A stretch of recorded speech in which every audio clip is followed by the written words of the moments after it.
Stop asking for another sign. The thing you are waiting to hear may already be the thing you keep refusing to act on. Chosen one, there is a reason those words feel uncomfortable. Somewhere in your life right now, there is an unfinished decision that keeps returning after you thought you had pushed it away. Maybe it is a conversation, maybe it is a boundary, maybe it is something you need to begin, or maybe it is something you know you need to stop. You felt a quiet direction once, and it made sense. Then fear arrived, and suddenly you needed more certainty than any human decision can ever give. Hear me carefully. I am not telling you that every thought in your mind is the voice of God. I am not pretending to know what God privately said to you. This is about something more useful. How do you recognize when seeking has stopped creating clarity and started protecting you from action? Because that line is thinner than most people realize. You can pray and still avoid. You can reflect and still delay. You can ask wise people for advice and still use their answers to postpone a decision you already understand. None of that makes you weak. It means fear has learned how to sound reasonable. Before this message ends, you are going to understand three things. First, why spiritually sensitive people become trapped in what I call the second sign trap. Second, why an overloaded mind can make fear and discernment feel almost identical. Third, how to cross the distance between knowing what matters and finally moving. But I do not want you to wait for value. Take the first breakthrough now. Think about one decision you have been revisiting. Ask yourself one precise question. Am I truly missing information, or am I waiting for the risk to disappear? Those are completely different problems. If information is missing, seek wisdom, gather facts, slow down. But if the facts have not changed, and the only thing that changed is the return of fear, then another sign may not solve what fear is asking for. Fear does not want clarity. Fear wants guarantees. Life rarely gives guarantees before movement. That does not mean you should act recklessly. It means you do not need to know the entire road before taking one responsible step. You can move carefully. You can verify what matters. You can change direction when new facts appear. This is not God shouting at you. It is an invitation to become quiet enough to notice what you may already know. If that distinction just named your season, say this in the comments. I hear the call. And hold one question as we go forward. What if the biggest thing interfering with your next step is not the absence of a signal, but the condition of the receiver trying to hear it? Because there is a pattern that begins before confusion. It begins in the moment when one clear answer no longer feels emotionally safe. The mind reaches for another voice, then another, then another. Soon, seeking feels spiritual, but underneath it is a need for reassurance that can never be fully satisfied. That pattern has a name. It may have followed you through more decisions than you realize. And once you see it, you will recognize exactly where it has been operating in your life. The pattern is the second sign trap. It begins quietly. You receive enough clarity to take a step, but the step carries uncertainty. So you ask for confirmation. The confirmation comes, and you feel better for a while. Then the fear returns, and suddenly, the confirmation no longer feels sufficient. So you search again. You listen to another message. You ask another person. You replay the same question in prayer. For a few hours, maybe even a few days, you feel settled. Then anxiety rises again, and your mind interprets that feeling as evidence that something must still be missing. This is where many sincere people become exhausted. They assume repeated doubt means God has not made the path clear enough. But repeated doubt can also come from a mind that has learned to use information as reassurance. The more uncertain you feel, the more information you consume. The more information you consume, the harder it becomes to hear your own discernment. Notice the cycle. Uncertainty appears. You seek another answer. The answer gives temporary relief. Relief fades. Then the search begins again. If you never name that cycle, it can continue for months while feeling completely responsible and spiritual. Chosen one, seeking wisdom is good. Asking for counsel is good. Prayer is good. But even good practices can be pulled into an unhealthy loop when their hidden purpose changes. You may think you are seeking truth, while your nervous system is actually seeking the feeling of being completely safe. That feeling may never come. Important decisions often contain risk. A conversation can become uncomfortable. A boundary can disappoint someone. If you require the disappearance of every uncomfortable feeling before you move, you can remain in preparation forever. Here is the breakthrough. You do not need endless confirmation. You need enough clarity for the next responsible step. That is a very different standard. It asks whether you understand what you can do next, what the likely consequences are, and what information would genuinely change your decision. Think about the issue that came to mind earlier. What is the clearest thing you already know about it? Not the entire outcome. Not what will happen 6 months from now. What do you know today? Maybe a conversation must happen. Maybe you need more facts. Maybe one habit is hurting you. Now, ask a second question. What new information would actually change my next step? If you cannot name any, then more searching may not be wisdom. It may be reassurance wearing the clothes of discernment. This is not a reason to shame yourself. It is a reason to recover your agency. You can notice fear without obeying every demand fear makes. You can seek counsel without surrendering your judgment.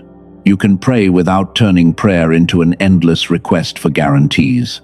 If this pattern has been keeping you in circles, say this in the comments. I stop chasing signs. Not because signs never matter, not because counsel never matters, but because you are learning the difference between guidance and reassurance. And now we reach the next layer. Even after you stop chasing another sign, there is still a question that remains. Why can the mind feel so foggy that even simple clarity becomes difficult to hold? Why can you know something at night, then wake up the next morning and feel as if the entire decision has dissolved? The answer begins with the condition of the receiver. A receiver can be surrounded by signal and still struggle to separate what matters from what does not. That is the receiver gap. It is the distance between information being available and your mind being able to use it with calm, clear attention. You may know this feeling. You wake up tired. You open one task, then another. You hear something useful, then lose the thought beneath 10 other demands. Soon, every decision begins to feel equally urgent. The important thing and the noisy thing start competing at the same volume. You do more searching because you hope one more answer will create order. But more input does not automatically create more clarity. Sometimes it creates interference. And this matters because people can misinterpret ordinary mental overload as a spiritual failure. They think they are losing discernment or that something is wrong with their faith. But brain fog can have many causes. Stress matters, sleep matters, health matters, mental load matters, your environment matters. If persistent cognitive changes concern you, appropriate medical care matters too.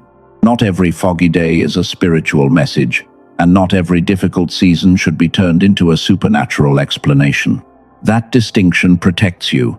If the receiver is overloaded, the first response is not always to add more signal. Sometimes the wiser move is to reduce what is competing for your attention long enough to discover what remains clear. Try something with me now. Let your jaw loosen. Drop your shoulders if they are tight. Take one slower breath than usual. Do not search for an answer yet. Just notice how many things your mind is trying to hold at the same time.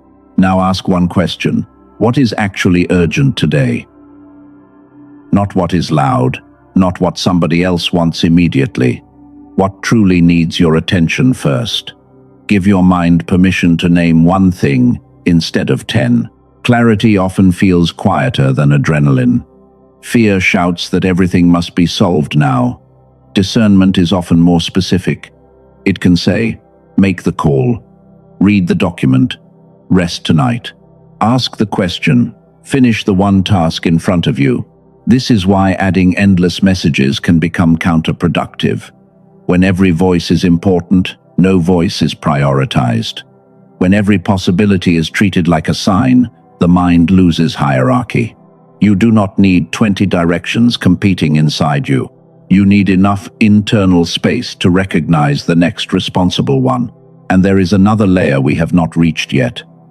The condition of the receiver is not only spiritual language. There are practical questions about attention and cognition. We will come back to that, because it connects this entire message to something unexpectedly practical. For now, remember this. More signal is not always the answer. Better reception may begin with less noise. Chosen one, there is strength in refusing to let every input claim equal authority over your mind. You are not required to solve your whole life tonight. You are allowed to simplify. You are allowed to test what is true. You are allowed to give one clear decision, enough space to become usable. And when that space returns, something else becomes visible. You may begin to remember a version of yourself that learned faster, imagined more freely, and trusted simple curiosity before adult life became crowded with pressure. Because the next question is not only what happened to your clarity, it is whether some of the capacity you remember can be supported again. Chosen one, there may be a version of your mind that you still remember, a version that learned quickly, a version that could stay with one idea long enough to explore it. Maybe you drew for hours, built things from nothing, asked strange questions, or imagined possibilities before anyone told you what was realistic. Then life became crowded, responsibilities increased, pressure became normal, attention was divided between work, money, family, messages, deadlines, and the constant demand to respond. None of that means you became less intelligent. It means your mind learned to survive inside more noise. Think back for a moment. Was there a season when ideas came more easily? Did you ever feel sharper, more curious, more willing to experiment? You may not miss childhood itself. You may miss the feeling of having enough inner space to follow a thought without losing it. That matters, because adults often judge themselves harshly when mental clarity changes. They say, I used to be better than this. I used to remember more. I used to trust my instincts. Then shame gets added to the original problem, and the mind must carry one more layer of pressure. But consider another possibility. Maybe you are not trying to become someone new. Maybe part of the work is learning how to support capacities that have been buried under stress, fragmentation, and years of divided attention. That is a very different story from saying something is wrong with you. There is a practical reason I am bringing this up now. Later in this message, I am going to describe a resource whose creators say it was designed around an 8-minute auditory routine for supporting a more integrated mental state. I am not asking you to accept their claims on faith. I am going to separate the background science from the product claims when we get there. For now, hold one question. What if part of what you have called spiritual distance is actually the experience of trying to discern while mentally overloaded? If the receiver is crowded, even a clear idea can arrive and disappear before you have time to use it. This does not reduce your spiritual life to biology. It does not mean prayer is only chemistry. It means you are a whole person. Your attention matters. Your rest matters. Your habits matter. The condition in which you think can shape how easily you recognize what deserves your attention, and this is where remembrance becomes useful. Do not romanticize the past. Use it as evidence that your mind has known other states before. You have experienced curiosity. You have experienced focus. You have experienced moments when one idea became vivid enough to guide your next move. If that memory is still somewhere inside you, say this in the comments: I receive clarity. Not because clarity is guaranteed on command, because you are choosing to stop treating mental fog as your permanent identity. There is still a deeper problem, though. Even when clarity returns, many people remain stuck. They understand, they agree, they feel inspired. Then nothing changes in their actual behavior. That is the next gap we need to expose. Because knowing can feel like movement, while your life stays exactly where it was. There is a dangerous moment that comes after insight. You feel relief. The pieces make sense. You can finally explain what has been happening. And because understanding feels so powerful, the mind can mistake that emotional shift for actual movement. This is the clarity action gap.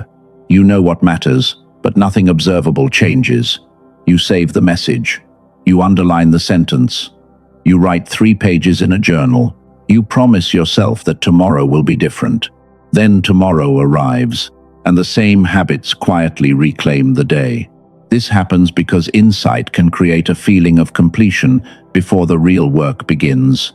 The mind receives a reward for understanding, even though the external situation has not changed yet. Knowing can feel like moving. But knowing is not moving. Chosen one, this is where many powerful messages lose their value. They give you language, but no behavior. They give you emotion, but no next step. So, I want to make this practical enough that you can test it in your own life. Use what I call the one-move test. Ask yourself 3 questions. What do I know? What action would demonstrate that I believe it? Can I complete that action, or at least schedule it, within the next 24 hours? Keep it small enough to be real. If you know a conversation must happen, schedule it. If you know you need more facts, decide exactly where you will get them. If you know one habit is draining you, remove one trigger. The goal is not dramatic transformation. The goal is simple, visible evidence of movement. That distinction matters. You do not need a perfect plan. You need a visible step. A step gives your clarity somewhere to go. Without that outlet, insight stays inside the mind until another concern pushes it aside. Imagine waking tomorrow with only one priority.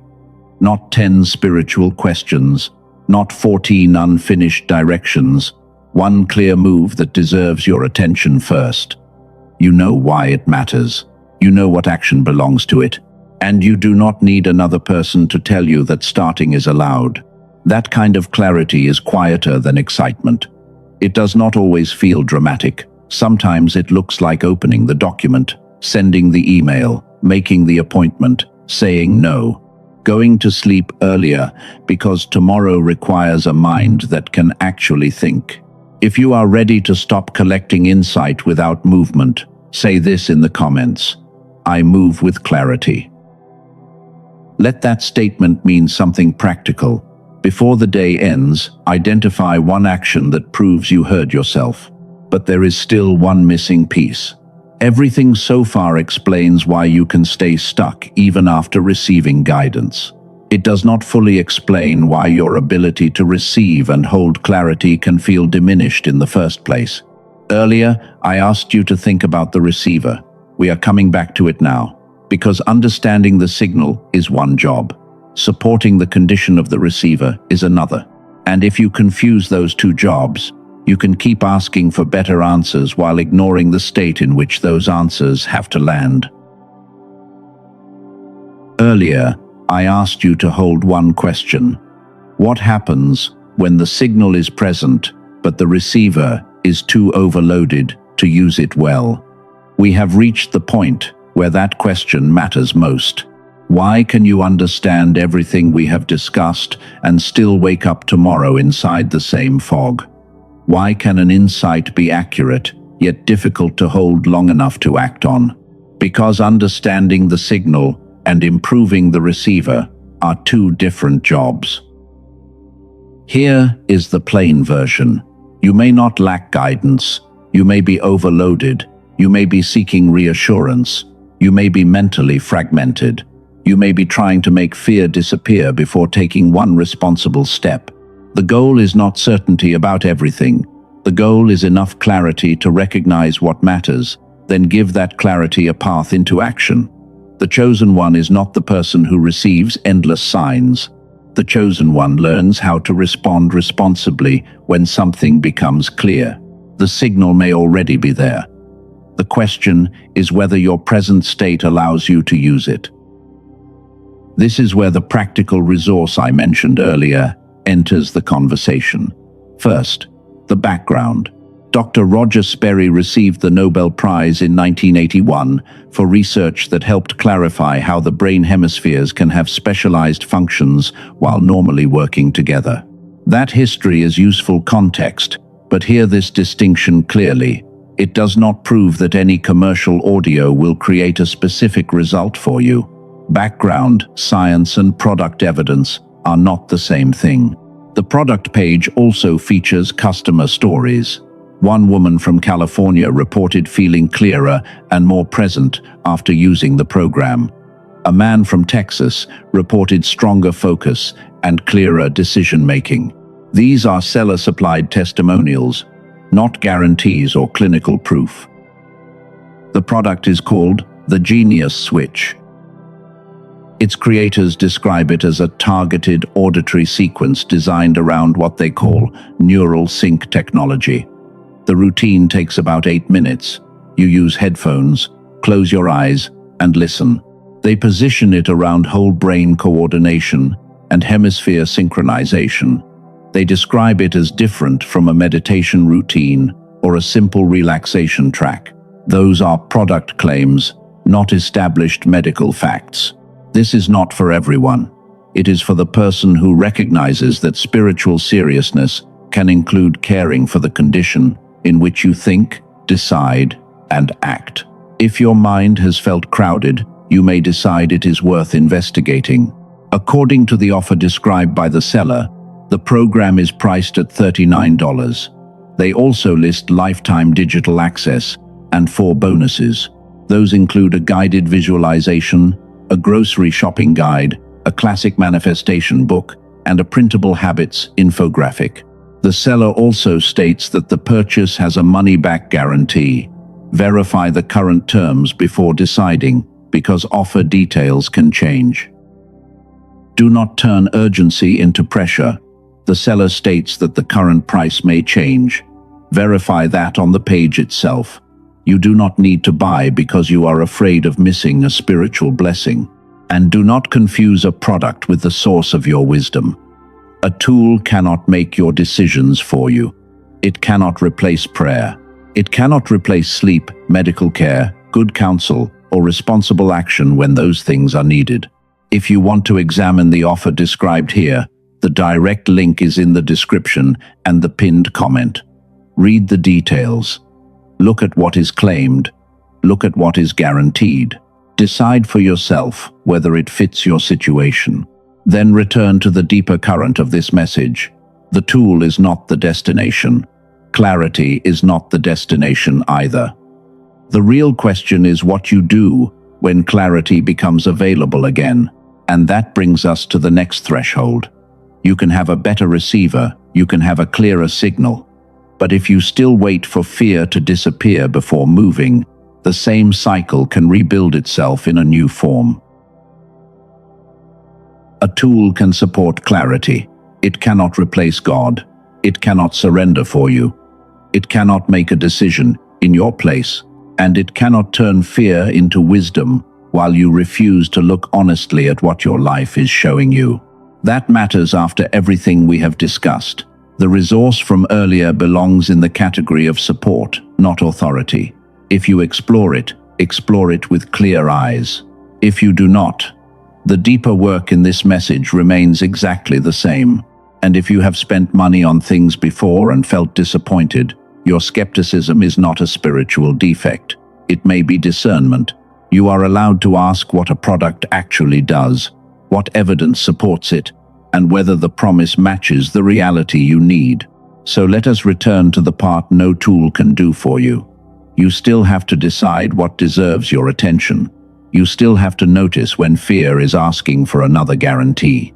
You still have to choose whether clarity becomes action or becomes another idea you admire. I want to give you a simple framework. Signal, silence, step. Signal means identifying what remains clear after the emotion settles. Silence means reducing competing input long enough to hear your own judgment again. Step means choosing one action that makes the clarity visible. Start with signal. Ask yourself what has stayed consistent across the last few days, not what frightened you this morning, not what excited you for 20 minutes. What has remained steady after the emotional weather changed? Then, create silence. Put down the extra opinions for a while. Stop collecting more interpretations of the same issue. Give your mind enough space to discover whether the direction still feels coherent when nobody else is speaking into it. Then take the step. Make it specific. Make it observable. If it is reversible, that can make starting easier. Send the message. Schedule the appointment. Read the information. Set the boundary. Begin the first page. This is how clarity becomes trustworthy. Not because every decision is perfect, but because you learn through responsible movement. You gather real feedback from reality instead of living only inside prediction. Imagine 1 week like this. You wake up and do not immediately search for another sign. You identify the signal that remained clear. You protect a little silence around it. Then you take one responsible step before the day fills with noise. That is a very different life. It is not dramatic every morning. It is steadier. Your attention stops being owned by every new input, and your decisions begin to build on one another instead of constantly restarting. For the chosen one who felt something stir when the condition of the mind was mentioned earlier, the resource is still in the description and pinned comment. You can examine it for yourself. That door is open, and no pressure needs to be added. But now we are entering the deepest part of this message, because even with a clearer receiver, another obstacle can remain. You may still wait for the fear to disappear before you move. And that is where waiting can become a disguise. Chosen one, there is a difference between waiting for direction and waiting for safety. They can look almost identical from the outside. Both can involve prayer, but only one is actually waiting for something you do not yet know. The other is waiting for fear to disappear. And fear may never give you that permission. Think about the decision that has followed you through this entire message. What are you still waiting for? More facts? A changed circumstance? A clear answer from someone involved? Those can be valid reasons to pause. But if nothing important is missing, ask a harder question. Am I waiting until this choice no longer feels vulnerable? Am I waiting until nobody can reject me, misunderstand me, criticize me, or watch me fail? That kind of certainty is emotional insurance. It promises that you can move without exposure. Life rarely offers it. A meaningful conversation can still go badly. A wise decision can still carry discomfort. This is why delay can become so convincing. You call it timing. You call it discernment. You tell yourself you will move when peace feels perfect. But peace is not always the absence of fear. Sometimes peace is knowing what the responsible step is while fear is still present. Hear this carefully. You may not be waiting for direction. You may be waiting until obedience feels safe. That does not mean every hesitation is avoidance. Some choices require professional advice. Medical decisions deserve qualified medical guidance. Legal and financial decisions can require more evidence. Situations involving abuse or danger require safety, support, and careful planning. Discernment includes knowing when more information truly matters. The point is to stop using the language of wisdom when the only thing you are actually waiting for is the disappearance of uncertainty. Courage does not mean knowing the outcome. Courage means taking a responsible step without pretending you control the outcome. That step can be small. It can be reversible. It can simply create better information for the next decision. So, return to the question from the beginning. How many signs are enough? Enough to make the next responsible step clear. Not enough to guarantee the entire future. Not enough to remove every possible loss. Enough to know what belongs to you now. Maybe the step is to ask the question you keep avoiding. Maybe it is to schedule the meeting. Maybe it is to stop returning to a door that has already shown you what is behind it. Maybe it is to rest before deciding anything else. You do not need to perform certainty. You need honesty. If the truth is that you genuinely do not know, admit that and seek what is missing. If the truth is that you know enough but feel afraid, admit that too. That honesty ends the second sign trap. You no longer force every uncomfortable feeling to become a request for another message. You can let fear be fear and let clarity remain clarity. Before we close, identify one reversible and responsible next step. Do not make it grand, make it real. Something you can schedule, begin, ask, stop, or verify. And hold it in your mind, because the final part of this message is not about what God owes you. It is about who you choose to become when clarity arrives. Chosen one, bring the noise down for a moment. If it is safe to do so, close your eyes. Let your breathing slow. Feel the chair beneath you or the ground under your feet. Imagine a room filled with voices. Some are urgent, some are fearful, some are only echoes of old pressure. You do not need to fight the room. You only need to lower the volume enough to notice what remains. Take one slower breath. Bring the decision you have carried through this message into your awareness. Do not ask for the whole future. Ask only this. What is the next responsible step I can see from where I stand? Let the answer be simple. Maybe it is an action. Maybe it is a question. Maybe it is rest. Maybe it is admitting that you need more information. Place a hand over your chest if that feels natural. Notice that clarity does not have to shout. It can arrive as a quiet sentence that remains steady after the emotion passes. And now, give thanks. Not for an outcome you were promised. Not for a future anyone can guarantee. Give thanks for wisdom. Give thanks for the capacity to learn. Give thanks for the courage to pause, examine, and move carefully when the next step becomes clear. Release the need for endless signs. Release borrowed certainty. Release the pressure to know everything before beginning. Release the shame attached to previous delay. You cannot rewrite every past decision, but you can change the pattern you carry forward. Say these words with intention. I do not need another sign to avoid the step already clear. I choose wisdom over panic. I choose discernment over noise. I choose movement over endless reassurance. I can act without knowing everything. I can pause without disappearing. I can listen without surrendering my judgment. I am chosen to steward clarity, not chase certainty. And if those words reflect the person you are choosing to become, write this in the comments. I move with wisdom.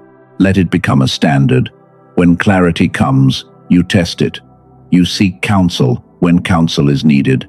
You respect facts. You protect your health and safety. And when enough is clear, you take the next responsible step. At the beginning, we asked what being chosen requires when certainty disappears. The answer is not more drama. It is not privileged access to secret information. It is stewardship. Stewardship means caring for what you know. It means admitting what you do not know. It means refusing to confuse fear with prophecy, pressure with guidance, or endless seeking with faithfulness. You are allowed to move slowly. You are allowed to verify. You are allowed to change course when new truth appears. But you do not have to remain trapped in the belief that perfect certainty must arrive before your life can move again. So carry one step with you when this message ends. Not 10. 1. Let it be responsible. Let it be real. Let it be yours. May what is clear remain clear. May what is not clear receive patience. May wisdom guard your decisions, and may courage meet you when the next honest step appears. Amen.